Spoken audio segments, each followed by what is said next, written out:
happy people around the table because we're a great team. It's been a tremendous period of time for our country, and things are going very well.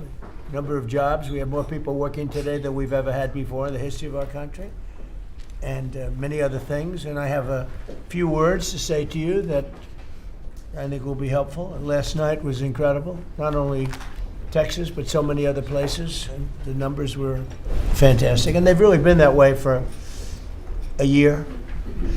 If you look, it's hundreds of people won, and almost nobody didn't win. So, but last night was very, very powerful. So I'm thrilled to welcome everyone to the 12th cabinet meeting of our administration, and we're doing something that no administration's ever done. We're always letting the press join us because we're very open and transparent.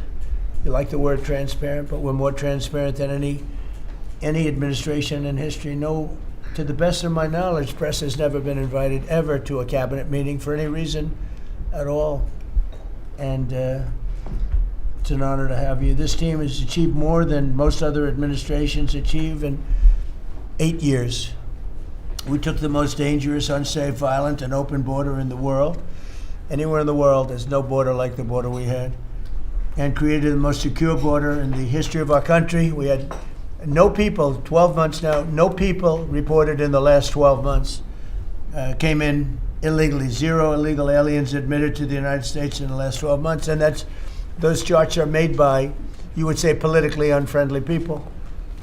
And the reason they don't come in is because nobody comes up, because they know that they're going to be turned away. And if they get in, they're going to be moved out right away. So it's been 0. You're the one that do the reports. I'm actually surprised by the number because I don't know how it can be 0, but they say it's 0 for the last 12 months. In 2025, we achieved the largest drop in the murder rate ever recorded. So the murder rate was quite high, and we achieved the largest drop in the murder rate ever recorded to the lowest level in 125 years. That's the year 1900. And that's despite the fact that many people came in from prisons and from very rough countries and from mental institutions and from lots of other places, drug dealers and others. They came in illegally during the Biden administration. We've gotten many of them out, but we still have some that we're looking for, quite a few that we're still looking for, but we've gotten over 11,888 murderers were allowed into our country. We've gotten a lot of them out. We've gotten some, we put them in jail. We don't even trust the country to send them because they'll come back in maybe. We put them in jail. 11,888 murders, more than half of which have committed more than one murder. That's what they allowed, and they can never be forgotten for the horrible things they've done to this country. Fentanyl coming across our border is now down by 61%. 61%. And coming in by water, by sea, by ocean is down 97%. Can you imagine? Thanks to our Republican majorities in Congress, we passed the largest tax cuts in American history.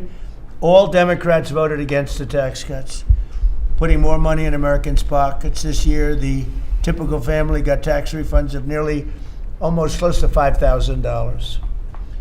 The stock market has set 68 all-time record highs since the election. So 68 days, we hit all-time highs. We're right there now. And the average 401k, and that's despite the conflict. I don't call it a war, I call it a conflict.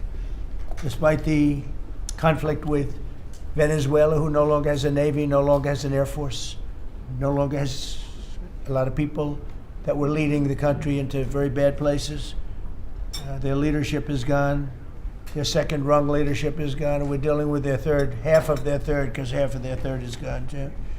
The average 401k is up almost $30,000 since I took office. So the Americans are benefiting working today. We have the most working, and we have 401ks at their all-time high, highest they've ever been. And that goes along with the stock market, which is the highest it's ever been. Under my most favored nation agreements, this is something that I wish the media would talk about, because to me it's one of the biggest things ever to happen in our country. Certainly as to medical, anything having to do with medical, because drug prices, we're delivering record-setting discounts on prescription drugs with price differences of $400, $500, and even 600% at the trumprx.gov. We recently added nearly 1,000 low-cost generics to the website. So we have drugs down 400, 500, 600%. Now you could say 80, 90, 70, 60, 50% if you want. There are two ways. It depends on the way you ask the question. But a pill that would sell in Germany or in, let's say, in London for $10 was selling for here for $130. And I got the countries to all agree. Otherwise, they would have had to pay big tariffs.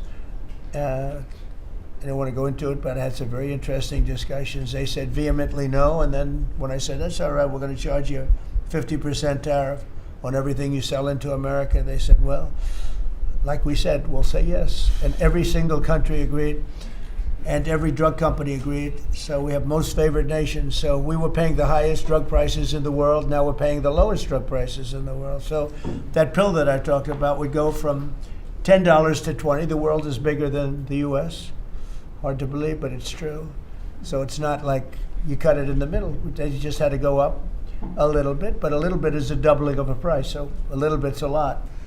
So the pill would go from $10 to $20, and we'd go from $130 to $20. Think of that. So we would get, if you remember, some of you were at the news conference I had in my first term where I got the prices down 1/8%, 1/4% my first term. And I was so proud of it because drug prices hadn't come down in 28 years, and I was the first one to do it. But now I'm getting them down, not 1/8%, I'm getting them down 400, 500, 600. Or if you want to use it a different way, you could say 70%, 80%, 90%, 50%. Nobody's ever seen anything like it. And I got that through, well, everybody knew it was taking place, but we paid the highest prices anywhere in the world. Now we're paying the lowest prices anywhere in the world, and the press refuses to write about it. I think it's the biggest thing. And for healthcare, so much of it is prescription drug prices and drug prices. And with them coming down, the healthcare is going to come down very substantially. We recently added nearly 1,000 low-cost generics too, as I said, and that's 1,000 drugs, and it's all on. And this was not given by me. This was given by Dr. Oz and Bobby, and I, wasn't sure whether or not I loved the idea, but they said we want to use Trump. Trumprx.gov is what it is, and it's the hottest site I think anywhere on the planet, from what I understand, Bobby. Right? It's really great. People are calling up and they're buying drugs for literally a fraction of the price, and it should be the biggest story. And on that alone, we should win the midterms. On that alone, we should win the midterms. But the press doesn't talk about it. It's the biggest thing to happen in the drug industry ever, maybe. Ever. And the press doesn't even want to write stories about it.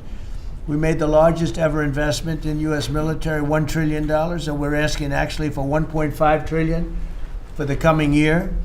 And we have the strongest military anywhere in the world, as you know. You saw what we did with Venezuela. That worked out very quickly. And we're doing really equally as well with, but again, people don't want to write about it, with Iran. Iran is very much intent. They want very much to make a deal. So far, they haven't gotten there. We're not satisfied with it, but we will be.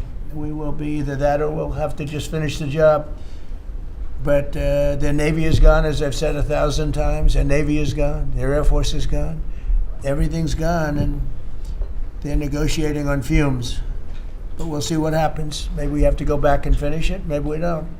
Right now, I mean, you can speak to Steve Witkoff and Jared. They're doing a good job. But right now, I think it looks like they want to just make a deal. They want to. They have. I don't think they have a choice. They're just going back to the internet because they're getting clobbered. Their economy is in free fall.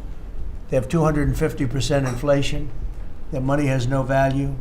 Their whole economic system is broken down. They thought they were going to outweight me. We'll outweight him. He's got the midterms. I don't care about the midterms. Look what happened last night. That was the prelude to the midterms. People understand it. They know that. Very simple. Iran cannot have a nuclear weapon. I'm doing that for the world. I'm not doing it just for us. And we've had great support from other nations, by the way. We don't need it. at all, but we've had great support from other nations. The problem is you always get the support when you don't need it. When you need it, you don't get the support. With Operation Epic Fury, our warriors are ensuring that the world's #1 state sponsor of terror never obtains a nuclear weapon, and they won't. Under the leadership of Vice President J.D. Vance, very proud of this, the White House Task Force to eliminate fraud is waging war on waste, fraud, theft, and abuse like nobody's ever seen before. He looks like Elliot Ness. Do you ever see Elliot Ness? I'm telling you, the guys that are up there, Rural Central Casting, they're standing behind. What a group of people. No, it looks like a movie. I'm going to make a movie out of it, I think. And they're finding billions and billions and billions of dollars. And I just said, that's good. He said, you haven't seen anything yet. Just said that. And, if he does really great, we'll have a balanced budget without having to do anything. This is the kind of money they stole. They're crooks. They're thieves. And I hope that Todd is going to do a real job. These are crooked people. These are thieves. This isn't like a mistake. We're just talking about one person. He got hundreds of thousands, millions of dollars for securing one man, for taking care of one elderly man. He was a service. He got paid millions of dollars for taking care of one man. Total crook. They're all crooks. The Somalians, what they've done to Minnesota, the Somalians, they're crooked as hell. Ilhan Omar, crooked as hell. They're all crooks. And we got them. We got them. Now we're putting the clamps on. But boy, I tell you, that's an impressive group of guys that you have behind you. I was watching that, and a couple of very strong women too. But I was watching that last night. I said, I'm proud of you guys. In 2 months, we've exposed tens of billions of dollars of defrauded taxpayer money, prosecuted numerous fraudsters, Todd, and stopped billions of suspicious payments, very suspicious. Oh, you haven't seen anything yet? Well, you see, I'm getting reports from Todd, from JD. I've never seen anything like it. The kind of, just hundreds of billions of dollars was stolen. And no other administration would do what we're doing. They'd let it go. Everybody was getting rich. And I think we have a chance to save Social Security without doing anything to it by just the numbers of fraudulent people on Social Security, people that are 115 years old, 125 years old, getting payments. It's funny, I said, oh, do those payments get turned back? No, they accept them. Well, somebody's getting the payment. It's not a person that's 125 years old. But that's the least of it. The numbers that we're finding out, we have great people at Social Security. We're going to make our Social Security so strong, so good, that you've never seen anything like it. We're going to protect. I said right from the beginning, we're going to protect our people on Social Security. If the Democrats ever got in, you wouldn't have Social Security would be bankrupt. People wouldn't be getting anything. Last week, they took down 2 of the largest Medicaid fraud cases in Minnesota history, as well as the largest autism fraud case ever charged by the federal government. You saw that with millions of dollars just being stolen. Everybody had autism. Everybody had autism, they said. It was incredible, actually. And I've just seen I see what they're doing. You haven't seen anything yet. So congratulations, JD. Be vicious like they are. They're violent people. They're violent, vicious scum.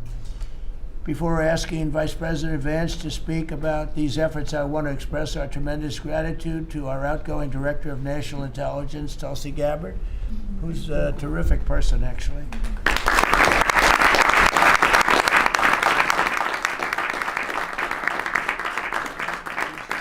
She's come up with some findings that were pretty good. And Tulsi's worked tirelessly to restore trust and focus on the intelligence and with the intelligence community. They all respected her. They listened to her. She gave us leads that were pretty much, people thought they were dead and they weren't dead. They were right there, and she was able to expose a lot of things that we used at the FBI with Cash and with Todd and with JD and everybody else. It was amazing.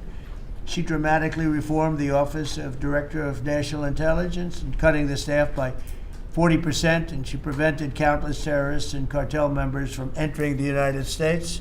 She exposed mountains of evidence related to the Russia hoax, probably the greatest hoax in the history of our country. Although, when you look at the fraud coming out, there's a lot of them. I mean, honestly, there's a lot of them. But the Russia hoax, a great hoax, a very dangerous hoax too, and revoked security clearances of officials involved, and she declassified numerous historic documents of special public interest, including related to the JFK and RFK assassinations, which everybody wanted to see. And we're now releasing a lot of things having to do with space. It's people are very interested in that. It actually became the number one topic. We're releasing a lot of information having to do with terrestrial things, and people are totally fascinated by it. It's amazing. I wasn't sure if they would enjoy it. It's literally trending number one. Can you believe it? So a lot of people out there are like it, but we're releasing all of that information. And Tulsi, we're praying for you and for your husband. Her husband's not feeling great, but he's going to feel great soon. You're going to get him better, and he's a wonderful guy. So just say hello, and thank you for the great work you've done. We appreciate it. Thank you very much. And now I'd like to ask JD to say a few words about the war on fraud, followed by Acting Attorney General Todd Blanche, who's doing fantastically, and Secretary of State Marco Rubio, another one. I mean, we have great people. And the Secretary of War Pete Hegseth, Central Casting. He loves war. I don't like it. He's a good man, that one. And Scott Bessent, you talk about a guy doing a job. Been fantastic. Thank you, Scott. Really fantastic. And a lot of the success that we're having with other countries is what you've been able to do and find. And SBA Administrator Kelly Loeffler, and all of the people here have been great. We're going to just do those few, and maybe if you have some questions, we'll go to others. But everybody around here has got a lot to say, but we did that once and it lasted for like 4 or 5 hours. It was a little much. We want to be open. So now if I do this way, they'll say, he didn't let anybody talk. But let's start with JD, and you can talk about a really, really important thing, bringing our country back to honesty. A tremendous amount of money is involved. Hey, go ahead. Thank you. Yes, sir. Well, first of all, thank you for your leadership, sir, and for making it possible. I often find in the fraud task force that there sometimes are barriers that we need to break down, agencies that need to coordinate, and I'll come to the president and say, Mr. President, I need your permission to do, and he'll say, for what? For the fraud task force, and he'll cut me off and say, yes, go do it. So the fact that we have dedicated presidential leadership is really what's made this possible, because it does require we've got great people around the table, but sometimes these agencies don't know how to work together at the lower level, and that's one of the things we've had to turn on and force with the fraud task force. So I want to shout out just a few all-stars here. Linda at the Department of Education has been amazing at finding student loan fraud. You've got people who are either illegal aliens or aren't even actually real human beings who are getting hundreds of millions of dollars from the Department of Education for student loans. We have cut that off. We found a lot. We're going to find a lot more. Scott at HUD has been amazing, because a lot of the fraud that we see is housing fraud, people claiming benefits that they're not entitled to, or again, sir, sometimes completely made up people who exist purely to collect fraudulent money from the American taxpayer. Brooke at the Department of Agriculture, something I had no idea until I started this work, sir, that we send hundreds of billions of dollars to the states to administer the food stamp program. The federal government has no insight into whether those food stamps are going to people who are legally entitled or whether those people actually even exist. And so we're working on a number of mechanisms to actually force the states to verify that the people who receive these benefits are actually entitled to them. And I could go down the list. I've gotten a lot of support from a lot of people in this room. Bobby Kennedy and Dr. Oz have been particular all-stars on this, and Kim at H&HS. What they've done with the Medicaid fraud, we found tens of billions of dollars in Medicaid and Medicare fraud just from their hard work. We've cut that off, and yes, Mr. President, we're going to find a lot more. The final thing I want to say, Mr. President, and I know that Todd maybe has something to say about this as well, but I always try to remind the American people, and certainly remind the cabinet officials. By the way, Kelly at SBA has found tens of billions of dollars that were from fraudulent loans that were giving under the Biden administration, and we've now cut that off and recovered a lot of that money. So this has been a whole of government effort, Mr. President. The team really deserves a great deal of credit here. But the final point I want to make, sir, is I always try to remind the American people that fraud is fundamentally a crime with two victims. The most obvious victim are the American taxpayer. They pay their taxes, they expect the money to go where it should go, and that's not happening because of the fraudsters. But there are also victims, people who benefit from these programs that don't exist, if we're not actually taking care of the fraud issue. And let me just give one example to build on something you said earlier, sir. One of the people that Todd just prosecuted was a person who was collecting a lot of money from the American taxpayer to take care of elderly citizens, people who worked their entire lives, paid their taxes, should have had dignity and nobility in old age, but it was deprived from them from fraudsters who say that they're taking care of them, who collect a check to take care of them, but then abuse and neglect these people. And particularly one man who died because he wasn't getting adequate care, and that guy was still collecting benefits to take care of a person who he had completely neglected. So not only do you have an American taxpayer who's paying into these programs, you have an elderly citizen deprived of his dignity because we're not going after the fraudsters. Well, now we are. How much money did he get? Sir, hundreds of thousands of dollars, maybe more than that, but we think that that exact type of fraud has been replayed all over our country. That particular case was outside of Minneapolis. We expect that there are tens of thousands of people who are collecting fraudulent money to take care of people, and they're not actually taking care of them. We're of course going to get to the root of as much of it as we can. But again, sir, it's been, I wouldn't say fun, because you find out how much people have been taken advantage of, but it's certainly very good and valuable work. So thank you for giving me the opportunity to do it. Well, thank you very much. Yes, sir. Attorney General, please. I'll just continue to talk about what the Vice President was just talking about. The way that we are actually, it's one thing to uncover fraud, which we've done, and that's part of it, but it's also prosecuting the bad guys that are doing it and stopping it from continuing. And that's where you have, everybody in this room has inspector generals. And for many years, these really hardworking law enforcement members would identify fraud, and nobody did anything about it. DOJ prosecuted it, but spent a very little resources on that. So what we've done just in the past 51 days, over 400 law enforcement actions in this country related to major fraud. That's search warrants, that's arrests, that's convictions, that's indictments that are filed, and that's just 51 days. And it's not just the great prosecutors. It's the FBI agents, it's DHS and HSI agents. It's everybody in this room that has inspector generals that are now they have been freed up, and it's because of you. It's because of the Vice President saying this is going to be a priority of what we are going to do. Not just the Department of Justice. Even though we're the prosecutors that are putting bad guys in jail, it's also the law enforcement at every agency, FBI and DHS. And so we're already seeing results. We had a $1 billion fraud, a conviction at trial last week out of Florida. And this was an organization that was stealing from senior citizens in Florida, duping them. There were call centers set up in the Philippines, and they were duping them to buy medical equipment that they didn't need, that they would never get, and that the taxpayers paid for.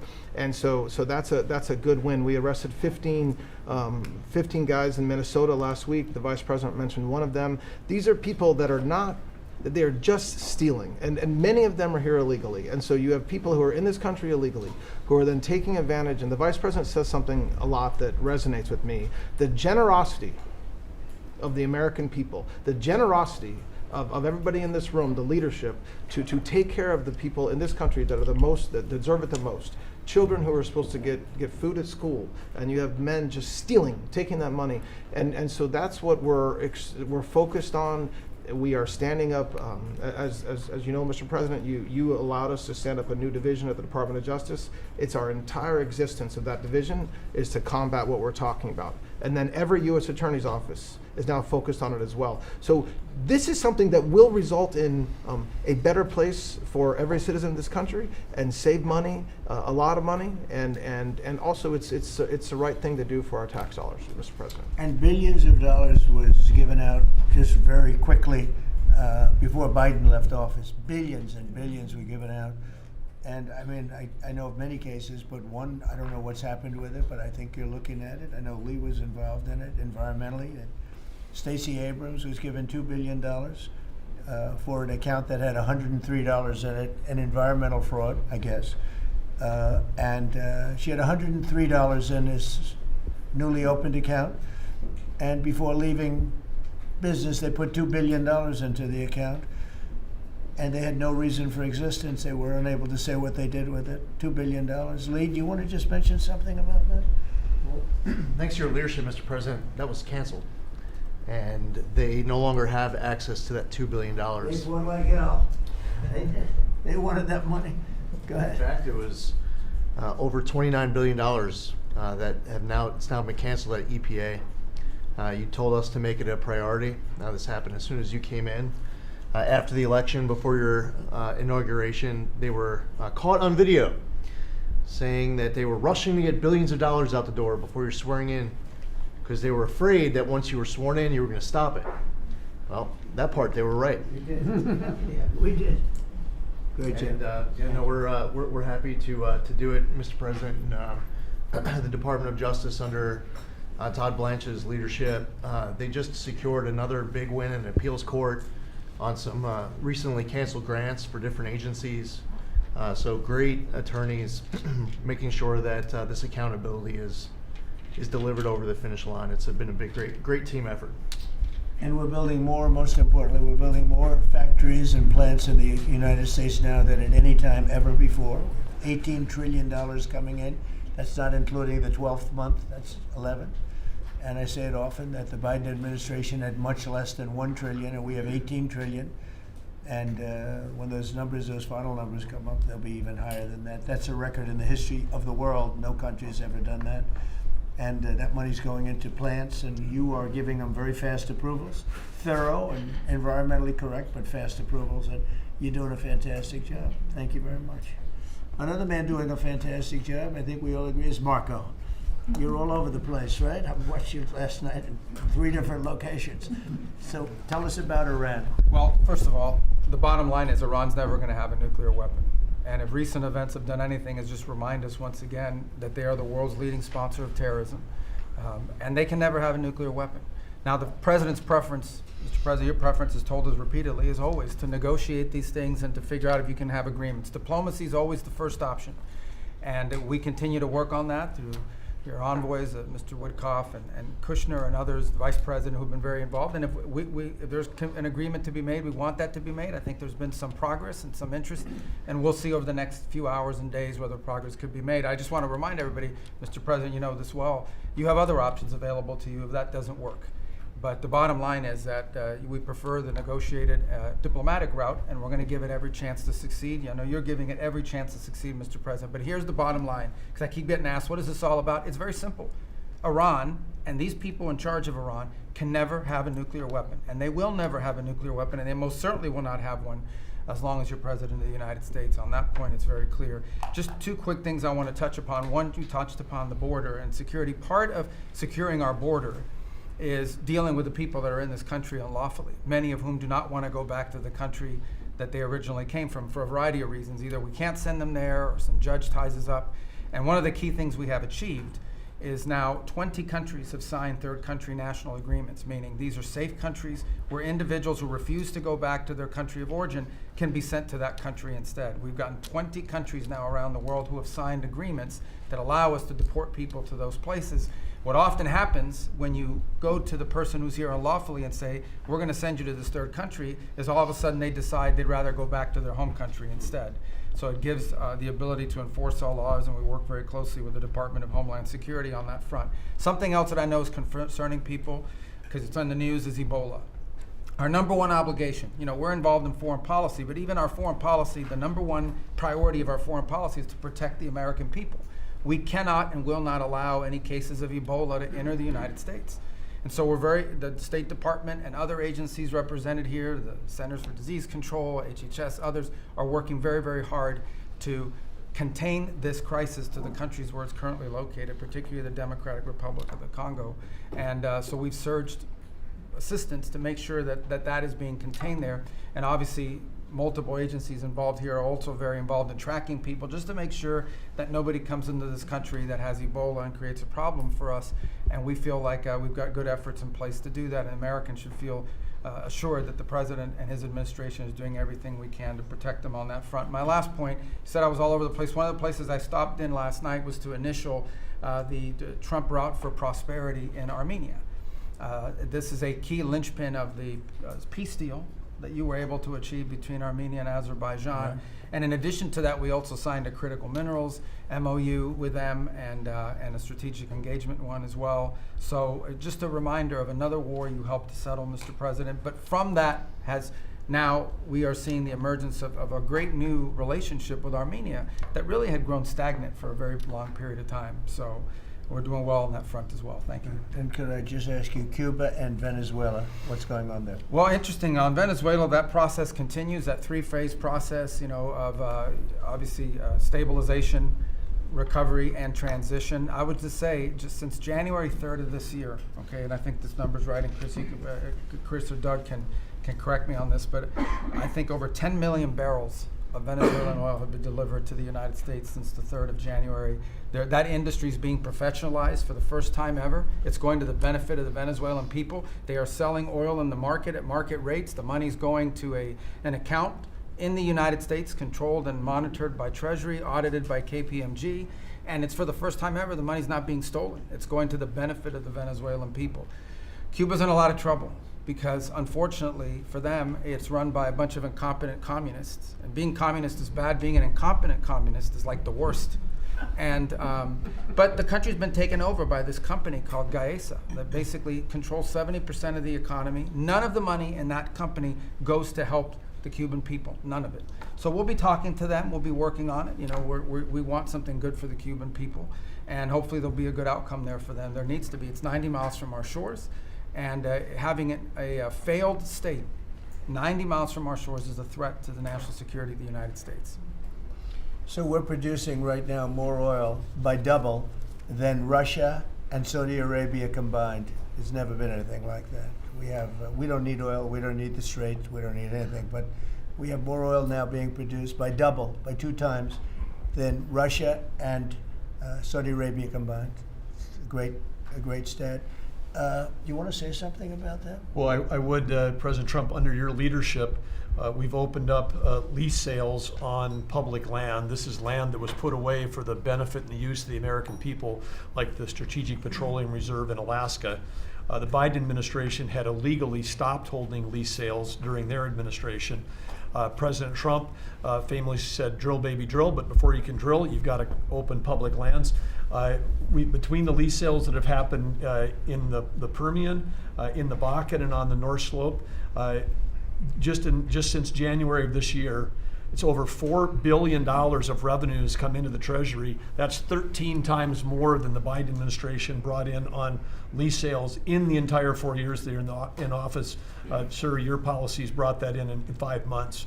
So with that, a lot of excitement, a lot of activity. We also inherited, just in one district in Carlsbad, New Mexico, 5,600 unprocessed applications to drill for oil and gas on public land. And when we're drilling on public land, those companies pay a royalty, and that money comes to all of our citizens, and it goes to local school districts, and it goes to states. It is the core of the economy in parts of our country.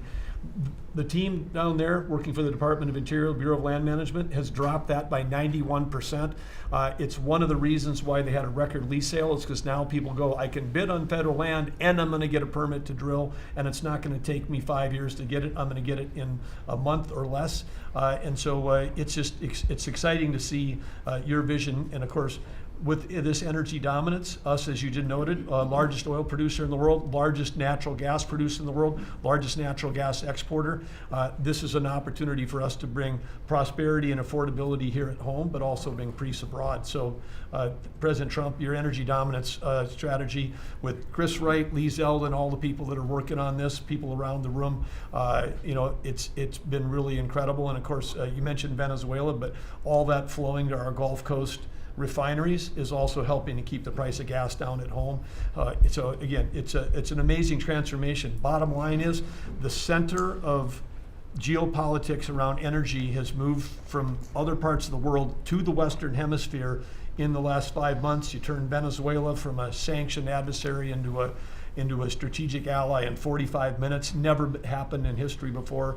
And what's going on in Alaska. When I was there last week in Alaska, the North Slope, 80,000 barrels a day coming online at Pica. That wouldn't have happened with you. It's up by Willow on the North Slope. That's going into the Alaska pipeline. 20% increase just off that one field. So amazing work. Energy is a high-tech industry, and those guys are crushing it, and they're loving the fact that they can provide affordable, reliable, secure energy for America.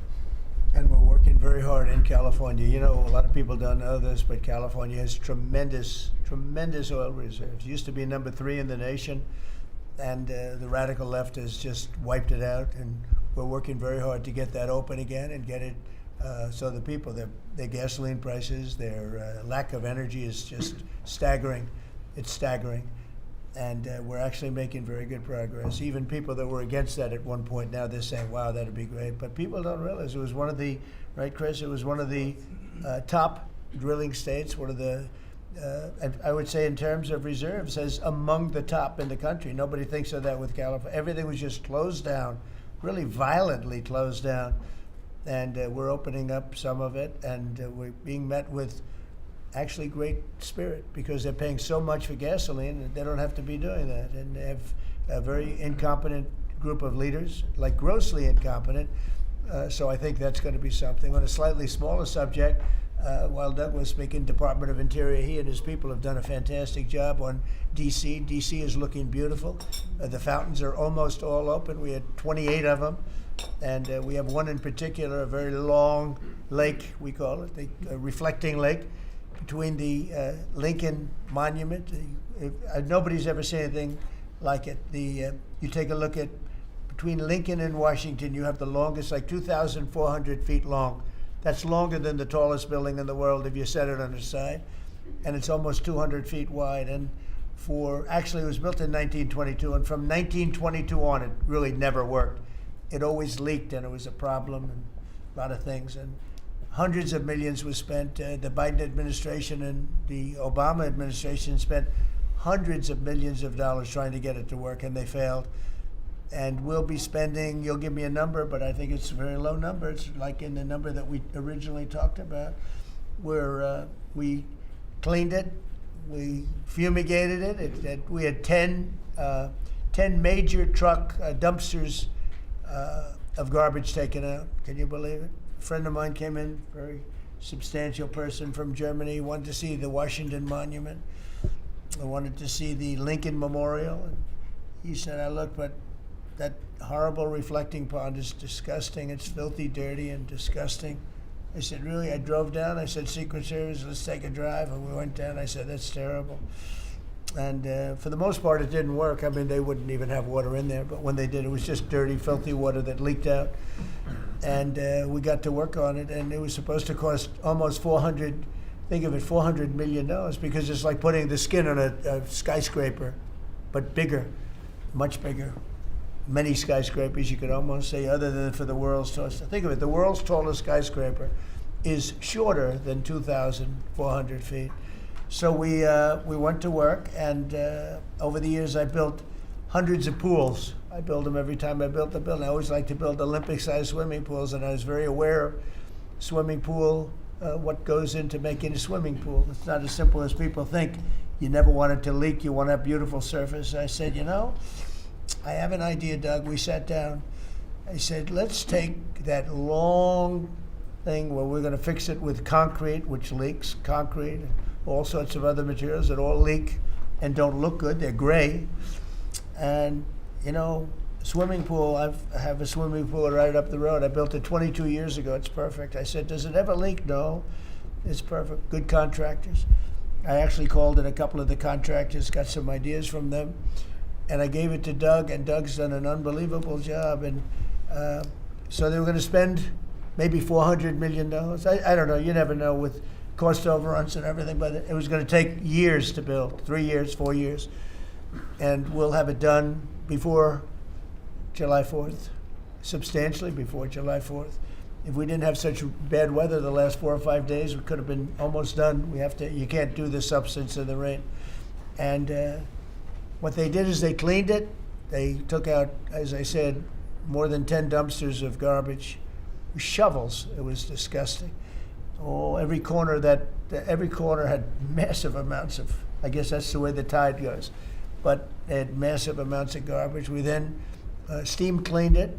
We then sandblasted it, and then we pebble blasted it. That's a bigger version of sand. We made the surface as good as it can be. And we're now covering it with the most beautiful blue very thick. You think of it as a very sophisticated form of rubber. No leaks, no problems, and it's beautiful. It's called American Flag Blue. That was the color we chose. And we are probably 70% finished with it. It's going to be finished. The hard part's done. And then we decided to do much more than we originally, I thought I was just going to do the surface, but we said the problem is the outer ring looks pretty bad too, where you walk on. So we sandblasted that. This is all additional work. We didn't want to do, when you do something like this, when you do the one, you think the other looked okay, but then when the other, you see the new surface, the old stuff that looked okay looks really bad. So we cleaned that, sandblasted it. The walkways, all of it. It's a tremendous amount of area. It's thousands of feet long, very wide. This is where the people stand, not the water part, the dry part. And we had a combination of granite and stone, and we're pointing it, fixing it. The joints were terrible, everything. The whole place was a mess. And when it opens in a couple of weeks, long before July 4th, we want to have it for July 4th weekend, but it'll be long before that, you will see something that's really going to be beautiful. And now we're looking at the World War II fountain, because that's also in pretty bad shape. On the bottom, we're going to duplicate it, I think, with maybe with a slightly different color. Actually, we'll go with a lighter color. But Doug and I have a lot of fun doing it. Your staff is fantastic. They've really worked well. But the concept, so think of it, instead of spending $200, $300, $400 million, and it will never work, we're going to spend like $10 million maybe, $12 million.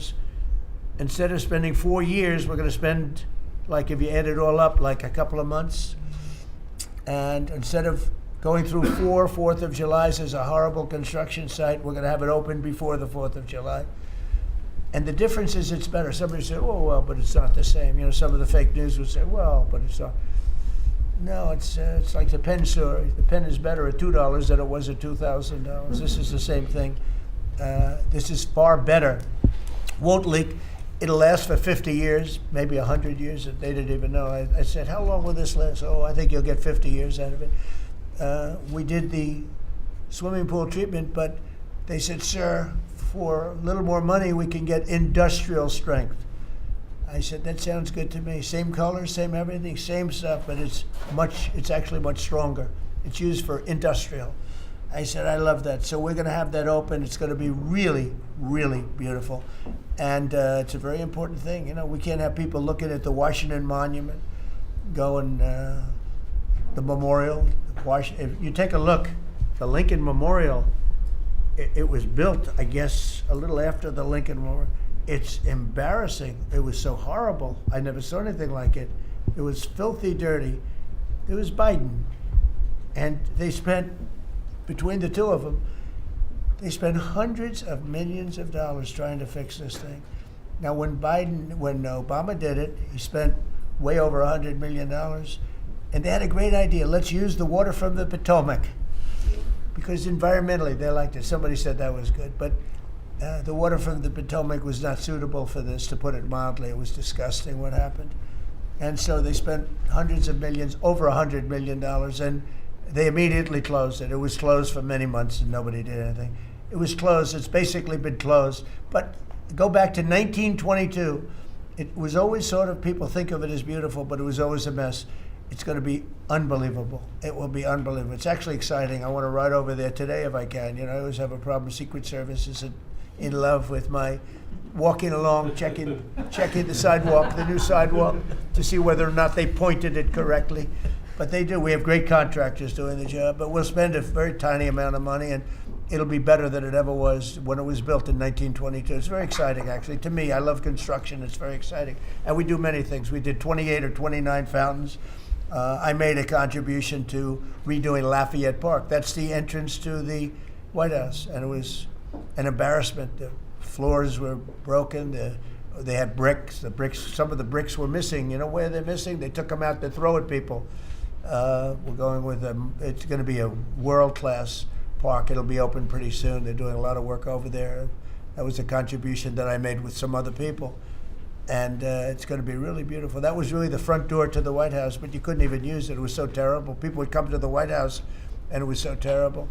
So with that, I'm going to ask Pete to talk about some of our great success, Yes, sir. including Venezuela. You might talk. Absolutely, sir. I think actually your efforts on the reflecting pool are actually a great segue. If you look at Washington and Lincoln, these are two men that faced monumental tasks and stood up in historic fashion and delivered for the American people. And when you step back and look at 47 years of what Iran waged war against us and our people, there's only one man over the course of both presidency who has stood up and said they will never get a nuclear weapon, as Marco said. So whether it was Qasem Soleimani, whether it was scrapping the Obama deal that was going to give them a weapon, whether it was the 12-day war or Operation Midnight Hammer, you created the conditions to ensure the American people and the world are safeguarded from this generational threat. And so when you authorized Operation Epic Fury, just like you talked about with the reflecting pool, we didn't do the same old thing the way we'd done it in the past after Iraq and Afghanistan, the way we waged wars. Instead, you said we're going to do this smart. We're going to do it overwhelming. We're going to use maximum lethality, and we're going to bring them to their knees. And so whether it's their Navy that's at the bottom of the Persian Gulf, their Air Force, their air defenses, or their defense industrial base, they may have missiles, but they can't build more right now. And they can't build more drones right now. And they can't build more ships. And so they came and cried uncle to talk, which Steve and Jared and the vice president and others are doing so ably. And during that time, we put in a world-class blockade. And they haven't been able to bring anything in or anything out from Iranian ports. And we know from the intel that their economy is hurting big time because that is their lifeblood.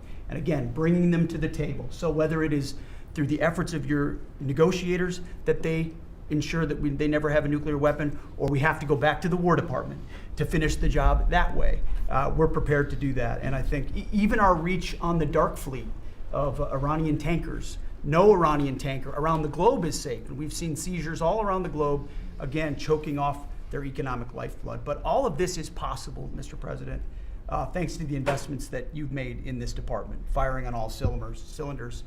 For the second year in a row, we're at historic recruitment rates. Last year, we said that here. This year, we beat it even faster.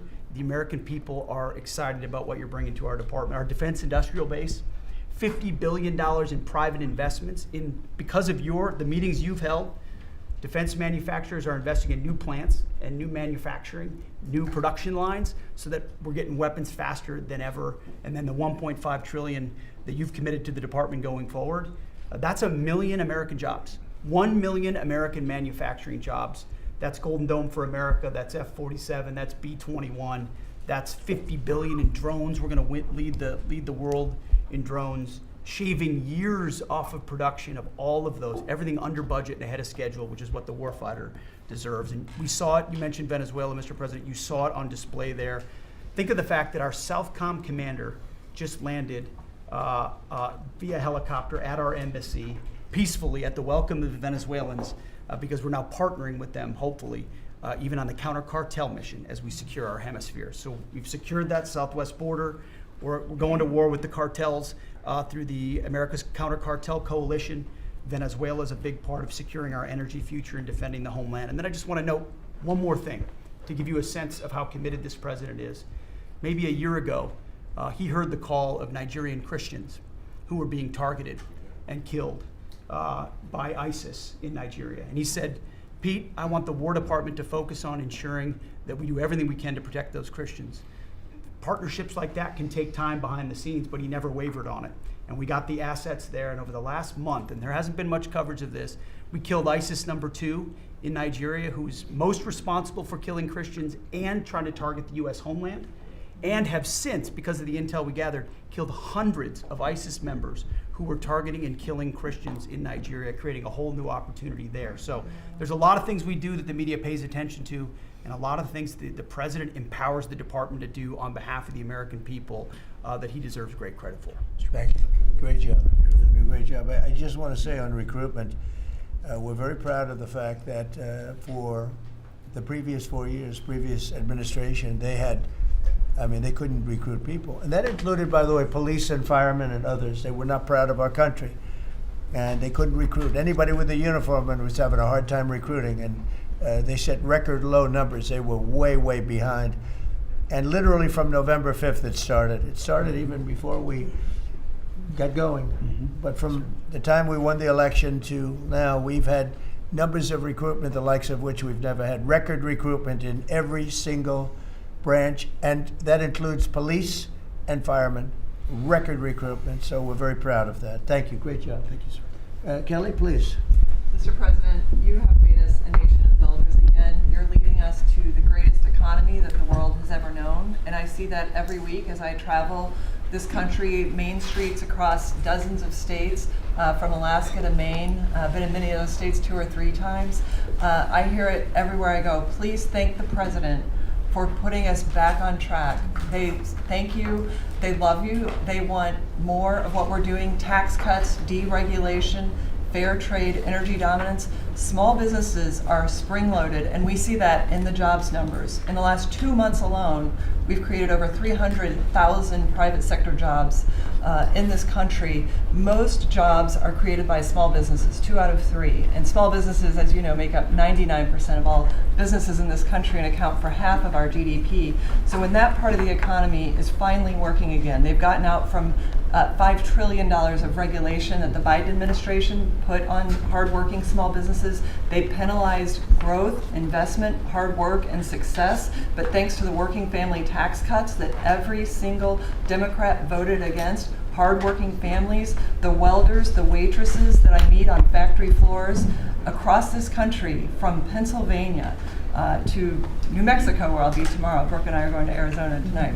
So we see this everywhere we go.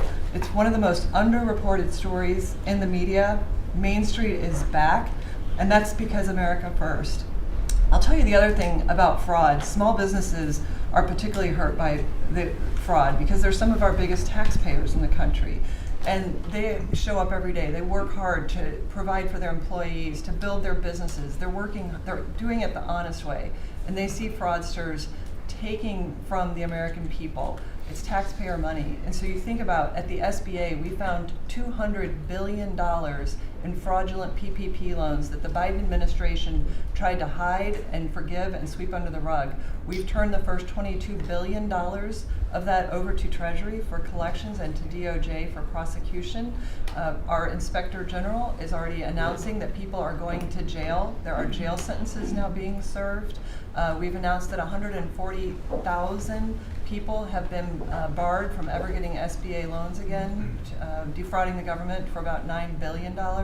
So we are going to continue our work under the great leadership of Vice President Vance, and appreciate the partnership because it's really accelerated our ability to get the job done. But then just back to small businesses. We have record business formation in this country. That's another story that the media won't tell you. Over 500,000 businesses on average a month this year. So it's not just record people working, strong job creation, business formation at all-time records in this country, but we have manufacturing expansion 4 consecutive months. That means that's a leading indicator, meaning that we have expansion coming. Another story the media won't tell you, 98% of all manufacturers are small businesses. 75% of our defense industrial base is small business. They're our main exporters. And so America first, free trade, fair trade, deregulation, tax cuts, and energy dominance is helping workers on Main Street, and that's why they tell you to tell me to tell you, Mr. President, thank you, and they love you. Well, thank you very much. Great job. Thank you, Kelly. And I just say, you know, we went to China last week. We had an amazing meeting with President Xi. The relationship's very good. We're doing a lot of business with China now, but it's not where they were ripping us off. For years and years, they ripped us off like nobody ever got ripped off. Now it's a very profitable business that we do with China. And they respect our country again. We have the strongest military in the world by far, and they respect our country again. Scott, please. Sir, on the economy, 2 words: resilience and prosperity. The continued resilience of the economy speaks for itself, even during the Iran conflict, and it speaks to the strength of your leadership. Pro-growth policies are creating conditions for American families and businesses to prosper. We're entering the second half of our 250th anniversary year with renewed optimism and momentum. It has never been a better time to be an American, and as you said earlier, we have a record number of Americans working. The economy that you are building is not only strong, but secure and resilient and better positioned to compete globally. Real GDP has risen 2.7% over the past 4 quarters, something that many economists said couldn't be done. In the first quarter of 2026, despite the Iran conflict, GDP grew at a 2% annual rate. The Atlanta Fed GDP now is predicting 4.3% for this quarter. In terms of prices, I believe the prices are transitory. Oil will be lower than pre-conflict levels when this ends. Natural gas is already down, as you mentioned. Drug and pharmaceutical prices, they are plummeting, and rent is down. We are more resilient to energy price fluctuations due to your energy dominance agenda, to regulatory efforts, and we have never sold so much energy to the rest of the world. Business investment rose at a 10.4% annual rate in the first quarter. Capital expenditures and business equipment rose more than 17%, and that is as a result of the tax bill and tariffs. Jobs related to commercial construction, factory construction, are up 90,000 since your inauguration. In the past 2 months, the private sector, as Kelly said, has added 313,000 new jobs, and those are private sector jobs, sir, including 13,000 manufacturing jobs. We have construction jobs, we're building the factories, and those will turn into manufacturing jobs. The stock market has hit new highs. The stock market lives in the future. It is seeing on the other side of this conflict, it is a strong symbol of optimism for the future. Corporate earnings are high, and wages are doing well. For the tax season, we had the best tax filing season in history, which is a victory for Main Street. The average refund was nearly $3,300, 11% increase from last tax filing season. And importantly, 62 million returns had one of your 4 signature policies: no tax on tips, no tax on overtime. They reduced taxes. 85% of our seniors paid no taxes on Social Security, and the deductibility of auto loans for American-made cars. For what I believe is the most important government benefit for young people since the GI Bill, the Trump accounts. The app will be available on all major platforms tomorrow morning, and it will place the American dreams into the palms of the hands of parents and children. Nearly 6 million kids have been signed up for Trump accounts, and they will launch on July 4th, and it will be a great symbol of the 250th anniversary. Main Street prosperity, workers have seen positive wage gains. The unemployment rate remains low at 4.3%, and private sector job growth is strong. So just to reiterate, resilience and prosperity have been the marks of your second term. It's been great. It's been amazing, actually. Any questions? Thank you, Mr. President. Iris Tao with NTV Sister Media with the Epoch Times. We've done a lot to clean up DC and fight crimes here. And as a lot of Americans and people from all around the world are coming to the nation's capital ahead of the major 250th birthday events here, how important is it for you to really keep delivering on these results, but also what does it mean for America's identity on the national and international stage? So I'm very proud of DC because when we came here, a little more than a year ago, it was a very dangerous place, and now it's a very safe place. It's been incredible what's happened as you see the crime numbers. We had restaurants closing up, and nobody wanted to go to a restaurant. They were afraid to walk to work. It was a very, very dangerous place, very unsafe, and now it's a very safe place. We brought in the National Guard. We worked with Cash and the FBI, and Janine is doing fantastically, and Todd, and everybody. And it's now a very safe city, and people are pouring in, and you see the grass is all beautiful. We put a lot of new grass in because, you know, like people, grass has a life too. And this grass, it was up a long time. But the waterfalls we talked about and the fountains, most of them are in the final stages or fixed. People are writing me letters. People are talking about it. We have some of the most beautiful fountains in the world, and there wasn't one, not one, that worked. We had 29. Out of the 29, not one was worked, in addition to the reflecting pool, which is even, that was the big one of them all, but that was a disaster. So with all of that, and this place is looking beautiful. I rode through it yesterday. where the fences are down. The homeless aren't staying here any longer. We're helping them out, but we're not, we just can't have them in the nation's capital. And when foreign dignitaries come in, they're saying, the first thing they say to me, this place has really changed. They saw that it was going down. Our whole country was going down, just like DC was going down. And as you know, the restaurants were closing up. There weren't very many restaurants, and now they're opening up. You can't get a space. And everyone's going out to dinner and they're safe. And we had the national security and we have the National Guard, and we're going to keep them. I want to, by the way, just in case I mentioned, keep them. Okay. And don't lower the number either. Somebody said, oh, are there less? I said, I hope not, but don't lower the number if you don't mind, okay? We're going to Just keep surge them. this summer, too. Yeah. They look great. You know what? They give people, we took out 5,000 criminals, hardcore criminals. By the way, 90% of the crime is calculated. 2% of the people do 90% of the crime. That's a great number. Because when you get rid of 2% you can get rid of. 90% you can't get rid of, 2%. So 2% create 90% of the crime, 91% actually, to be exact. And we moved 5,000 people, Todd, out of here. These are career criminals. Many of them came over from the last administration through the open border, the ridiculous open border, no vetting, nobody knew who they were. They came out of prisons, they're drug dealers, there were people from mental institutions. And Washington, D.C. is now a safe and beautiful place. And it's only going to get more beautiful. Yeah, please. President Trump, thank you so much for having us in here today.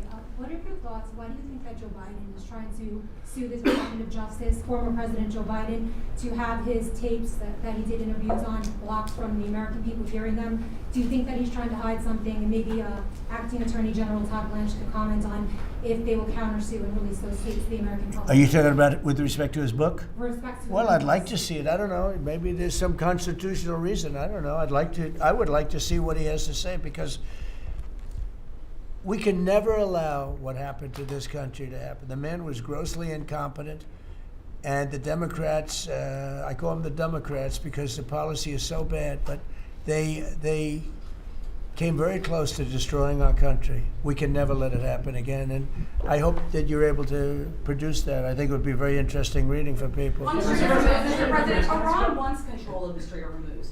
Would you accept a short-term deal that allows Iran and Oman to control the strait? And would they have to open it immediately, or would you be open to that happening over a period of time? No, the strait's going to be open to everybody. And who would control It's it? international waters. Nobody's going to control it. We're going to watch over it. We'll watch over it, but nobody's going to control it. That's part of the negotiation that we have. They would like to control it. Nobody's going to control it. It's international waters, and Oman will behave just like everybody else, so we'll have to blow them up. They understand that. They'll be fine. Mr. President, thank you. How much economic pressure do you feel to get the Strait of Hormuz open?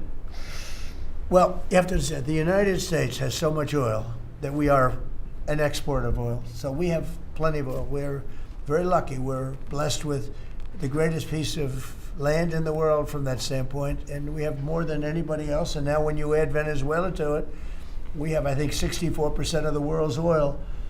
And we're getting along very well with Venezuela, by the way. It's being run really beautifully. The big companies are moving in. It's going to be amazing, because it's also, like us, they're very blessed in that sense. But we have natural energy that no other country has. We have more than anybody else. So it's really a world problem, because most of the world doesn't have that. And we're making it available. During the closing, I don't know if you've seen some of the satellite pictures, boats, hundreds of boats lined up. It looks like, I used to say, the Long Island Expressway with cars. They're lined up, and they're coming to Texas, Louisiana, they're coming to Alaska to fill up their boat. They're big boat. Some of them are really big, 2 billion gallons. Even bigger than that now they make them. They make them up to 4, Chris, I hear. Now they make them up to 4. The 4 are now the big ones. Used to be the 1s. Now it's 4 million barrels of, think of that, 4 million barrels of oil in one boat. But they're lined up, and they're right now heading to Texas, and they've already filled up, and they've gone back. In addition to that, you have a lot of boats. You have about 1,500 boats in the strait wanting to get out, and at the right time we'll release them. But the American people, sir, are seeing higher gas prices. Yeah, they It's are. come down a little bit, but it's still $4. No, it's come down. 45 cents. Oh, it'll come down a lot. It'll come down to where it was before. We had it when I was in Iowa. We had we're driving by and we saw gas stations, $1.90 a gallon, $1.85, $1.87 were the three that we saw. We had it down in some places below. Now we can't help but California where they charge so much tax that you lower it and they charge tax. They've got to straighten the act out in California, but we had gasoline down to a very low number. I think we'll be hitting that number shortly after that whole excursion ends. Does that give you more urgency? But regardless of anything, as Marco said better than anybody can say it, you can't let them have a nuclear weapon. They would use it instantly. They wouldn't think about it. They would use it instantly. I've gotten to know them. They would use it instantly. Does that give you more urgency, Mr. President? You've said that you're in no rush to make a deal, but with gas prices that are so high across the country, people are paying more for travel. Does that give you more urgency to make a deal? Why doesn't it? Well, I'll tell you the primary urgency I have. I said this, it wasn't covered properly, but the primary urgency is that we can't let Iran have a nuclear weapon. But at the same time, we have a tremendous amount of oil, gas, coal. We have tremendous amounts of energy. We're blessed with something very special. Those prices are going to come down. They're going to come down fast. I think that you'll see, actually, Todd, I think you're going to see lower prices that we had even before we did this. Now, I knew there'd be an increase. I said, we have a choice. We don't have to do anything. And in 2 years or 1 year or 2 months, because Iran would have had if we didn't hit them with the B-2 bombers, Iran would have had a nuclear weapon within 2 weeks from that date because they were ready to go. And if they had a nuclear weapon, it would have been used already. It also would have been used had I not terminated the Obama deal, the Iran nuclear deal, as we call it. That was in my first term. Had I not terminated that, they would have had a nuclear weapon a long time ago. I would say it was a guarantee that it would have been used. And it would have blown up Israel. It would have blown up the entire Middle East.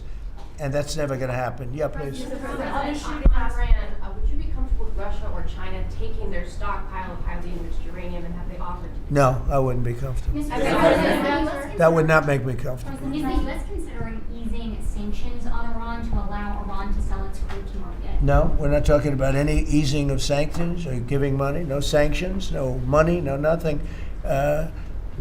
We have control of money that they claim is theirs. We'll keep control of that money. And when they behave properly and when they do what's right, we'll let them have their money. But right now, we're not doing that, and it's not. One thing is not contingent on the other. Mr. President, on the shooting last weekend, it came barely a month after the third assassination attempt against you during the White House Correspondents' Dinner.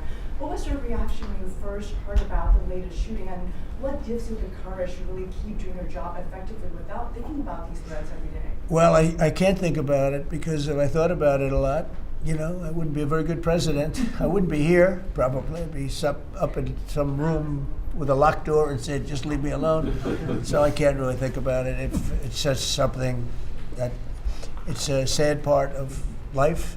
It's a dangerous business. What I'm doing is a dangerous business. And they say, and look, we have been maybe the most consequential, but we certainly have been one of the most consequential. This group has been a very consequential administration. And they say if you're not consequential, you don't have so much problem. If you are consequential, you do. So you have to look at that. But it's a shame. It's a very sad fact of life. Look, anybody in office, not only in this country, in other countries too, but when you are a consequential president, your life is in grave danger. I knew that.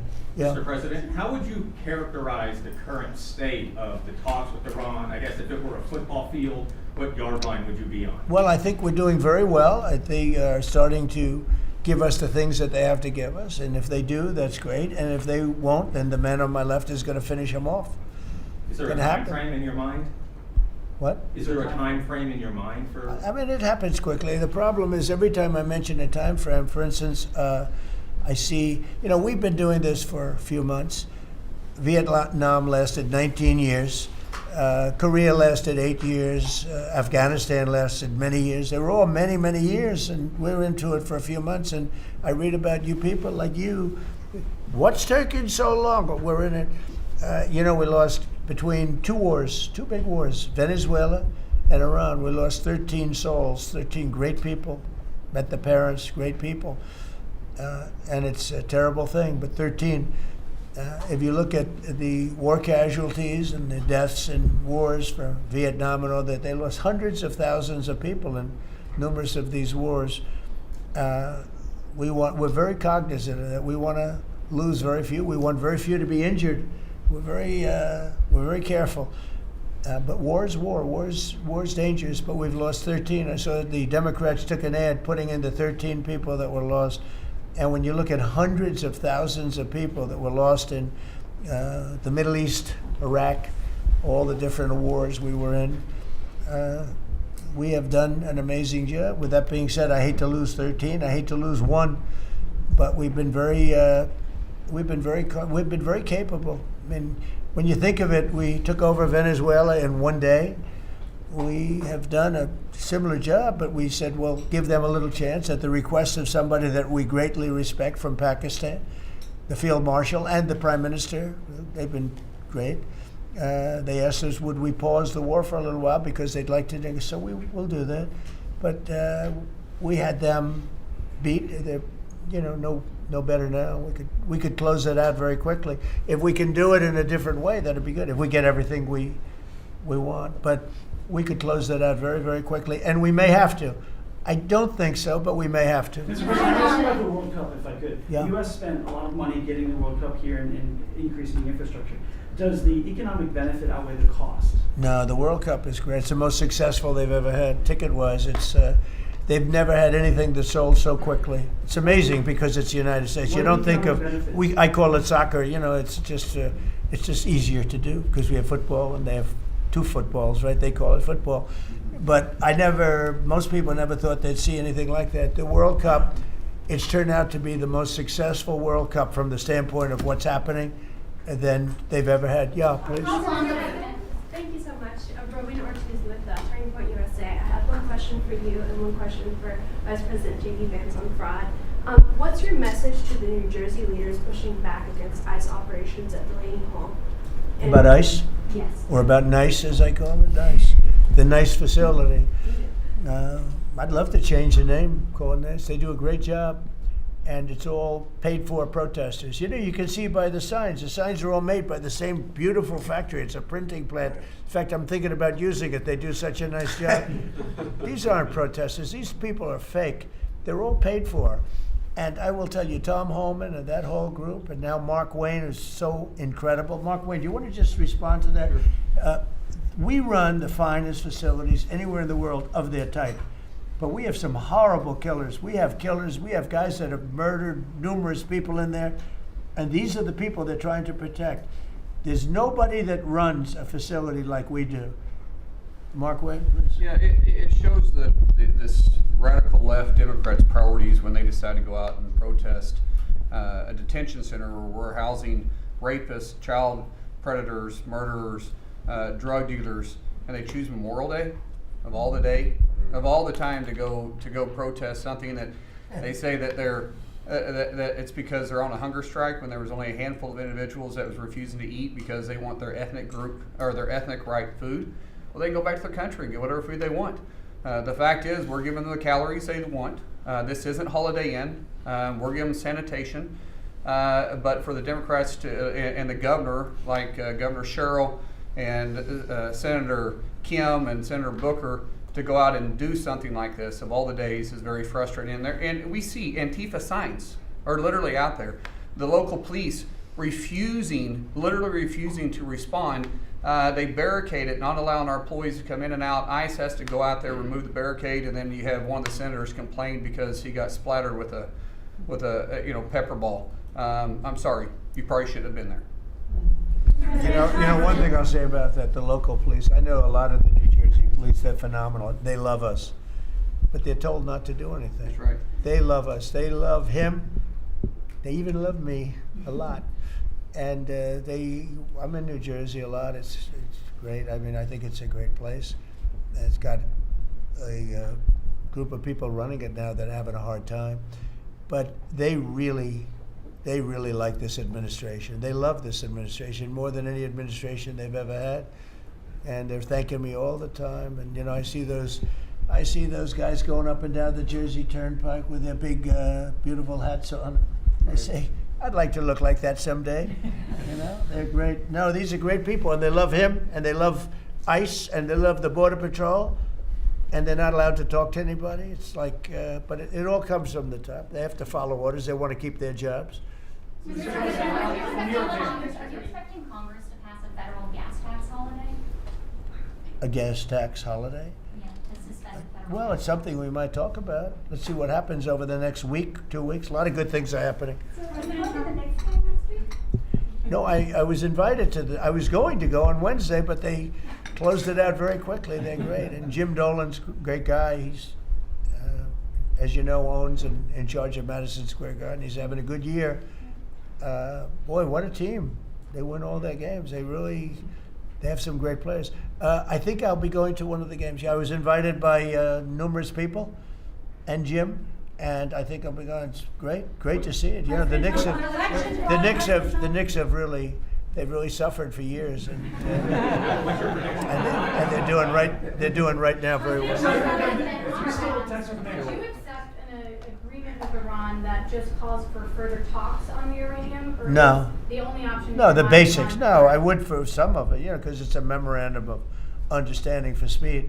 One of the things that will happen is the Strait will open immediately, but it's got to be perfect. I'm not going to do this. I didn't do this to get a crummy agreement.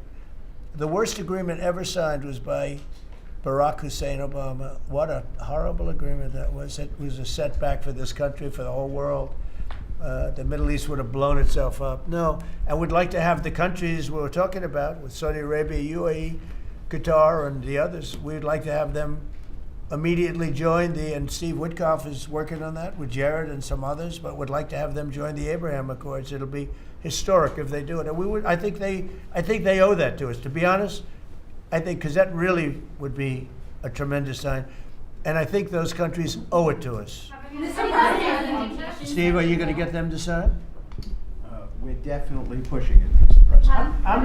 I'm not sure we should make the deal if they don't sign. You want to know the truth. If they don't sign to join the Abraham Accords, I don't know that we have countries in there already. UAE, great countries, bold countries, and it's turned out to be so good, so effective, and so we're requesting strongly that they join. It'll be great. It'll be great for Saudi Arabia. It'll be great for Qatar and Kuwait, the whole group. So the Iran deal might be contingent on more countries joining. I don't know. I don't want to say that. I'm not going to give you, what's contingent, what's not. I can say that we can make a good deal right now, but maybe not a great deal. And if it's not a great deal, we're not making it. So because we can make a great deal with this guy right here, and but it's it's a lot nastier. Probably wouldn't go as quickly. We wouldn't be talking about as quickly, but it would be foolproof. But I think we're doing very well, Steve. I think we're doing pretty well in terms of the negotiation, but we'll see. If it's not going to be a real deal, because Obama had that horrible JCPOA, whatever it was the worst deal. It was a path for Iran to have a nuclear weapon very quickly. Years ago, they would have had a nuclear weapon. We might not be here talking about it right now. They would have had a nuclear weapon. And frankly, Obama picked the wrong country. He should have picked another country. I won't tell you what it was. But he picked the wrong country when he picked Iran. But we have things understood now with Iran. It's been nasty. They've lost their leaders. They've lost. And it really is regime change. We didn't set out for regime change. But by the fact that we're dealing with a totally different group of people than we were at the beginning. And frankly, I find them to be much more reasonable. I actually find them to be smarter, but I find them to be much more reasonable. This is regime change. One regime is gone, another regime is gone, we're dealing with the third. Pieces of it, because some of them are gone too. And I find them, I think, how can you have a stronger regime change than that, So I do find that. I'd like to thank you all very much. We're doing great. Our country is doing fantastically well, and this group of people is outstanding. Thank you all very much.